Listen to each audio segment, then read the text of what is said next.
কাণ্ডে তোলপাড় দেশ। ঘটনার প্রতিবাদ এবং দোষীদের শাস্তির দাবিতে পথে নেমেছেন সমাজের সর্বস্তরের মানুষ।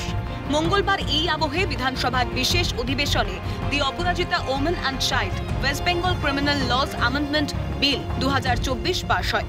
এর আগে বিলটি বিধানসভায় উত্থাপন করেন রাজ্যের আইনমন্ত্রী মলয় ঘটক। এরপরে বিধানসভায় বক্তব্য রাখতে গিয়ে মুখ্যমন্ত্রী মমতা বন্দ্যোপাধ্যায় বলেন, বিরোধী দলনেতা রুলটা কার্যকর হবে কিনা তা নিয়ে প্রশ্ন তুলেছেন। আমি বলবো, মাননীয় রাজ্যপালকে বলুন বিলটাতে সই করে দিতে। আমিও চাই আপনাদের মতো এই বিল দ্রুত আইন হিসেবে কার্যকর করতে। বিরোধী দলনেতা কতকগুলো কথা বললেন, রুলসে পরিণত করার দায়িত্ব কার্যকর হবে কি? গভর্নরকে, মাননীয় গভর্নরকে বলুন এটাকে সই করে দিতে বিলটা। তারপরে যদি কার্যকর না হয় তার দায়িত্ব আমাদের, তার দায়িত্ব আমাদের। তিনি জানান, 2013 সাল থেকে রাজ্যে মোট 88টা ফাস্ট ট্র্যাক কোর্ট রয়েছে, যেখানে 3,92,620টি মামলা হয়েছে।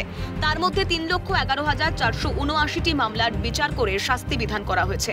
মুখ্যমন্ত্রীর দাবি, কামদুনির ক্ষেত্রে যে রায় হয়েছিল তার বিরুদ্ধে সুপ্রিম কোর্টে আমরা মামলা দায়ের করেছি। পাশাপাশি মুখ্যমন্ত্রীর বক্তব্যে উঠে আসে উন্নাও হাথরাস প্রসঙ্গ। তার দাবি, প্রতিদিন দেশে প্রায় 90টি ধর্ষণের ঘটনা ঘটে। দেশের বিভিন্ন রাজ্যের ধর্ষণের ঘটনার উল্লেখ ছিল মুখ্যমন্ত্রীর বক্তব্যে। মনে আছে আপনাদের? কেউ তো একবারও স্বীকার করলেন না উন্নাওয়ের কথা। 2017 সালে নাবালিকাকে ধর্ষণ করেছিলেন। আমি একজন বিধায়ক বলবো, বিজেপি ধর্ষিতা মেয়ের বাবাকে তারপর বন্দি অবস্থাতেই হত্যা করেন।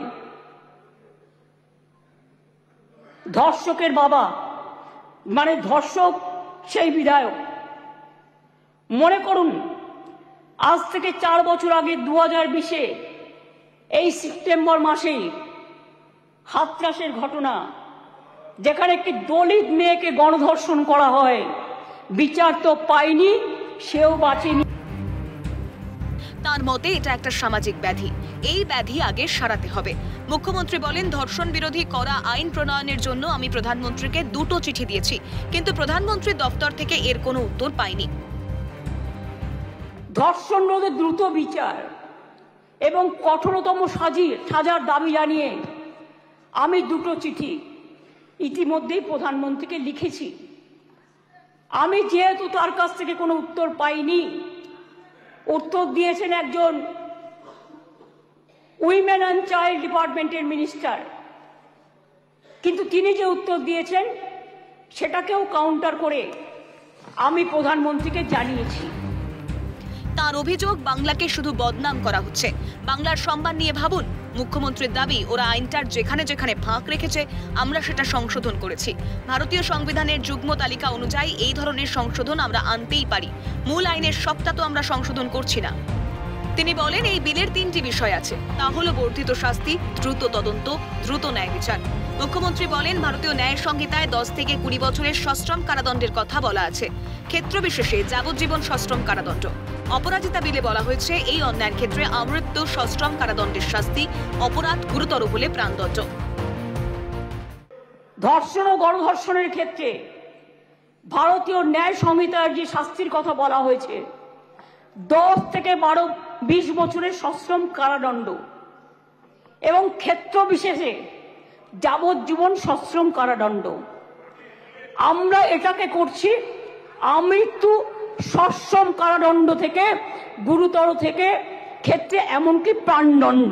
ধর্ষণ বা গণধর্ষণের ফলে নির্যাতিতার মৃত্যু হলে বা নির্যাতিত সম্পূর্ণ ভেজিটেবল হয়ে গেলে ভারতীয় ন্যায় সংহিতায় এর শাস্তি বলা আছে 20 বছরের সশ্রম কারাদণ্ড এবং ক্ষেত্র বিশেষে যাবজ্জীবন সশ্রম কারাদণ্ড।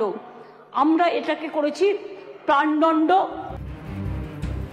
এর আগে বিলকে সমর্থন করে রাজ্যের বিরোধী দলনেতা শুভেন্দু অধিকারী বলেন, এই বিলটা রুলসে পরিণত করার দায়িত্ব মুখ্যমন্ত্রী এবং আইনমন্ত্রীকে নিতে হবে।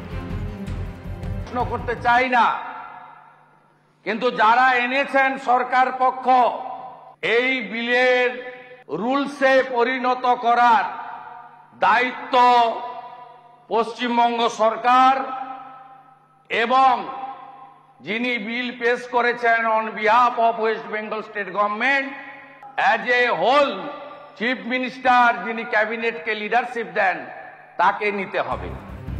তার দাবি তথ্য প্রমাণ লোপাট হলে সংশ্লিষ্ট ব্যক্তি বা আধিকারিকদের বিরুদ্ধে শাস্তির চূড়ান্ত বিধান রাখা হোক।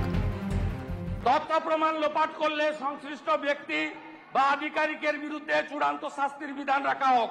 প্রমাণ লোপাট করেছেন আরজি করে, আপনাদের এই বিল আরেকটা আরজি কর হলে কার্যকর হবে। আরজিকর কাণ্ডে পুলিশ প্রশাসনের ভূমিকা নিয়ে উঠছে একাধিক প্রশ্ন। সেজন্যই কি জনগণের নজর ঘোরাতে বিধানসভায় এই বিল আনল রাজ্য সরকার? প্রতিবাদের স্বরকে ধামাচাপা দিতেই কি এই উদ্যোগ রাজ্য প্রশাসনের? প্রশ্ন ওয়াকিবহাল মহলের। ক্যামেরায় অপূর্ব দেবনাথ ও জ্যাকি সিং এর সঙ্গে বিপ্লব চক্রবর্তী ও রাজা সাহার রিপোর্ট, ক্যালকাটা নিউজ।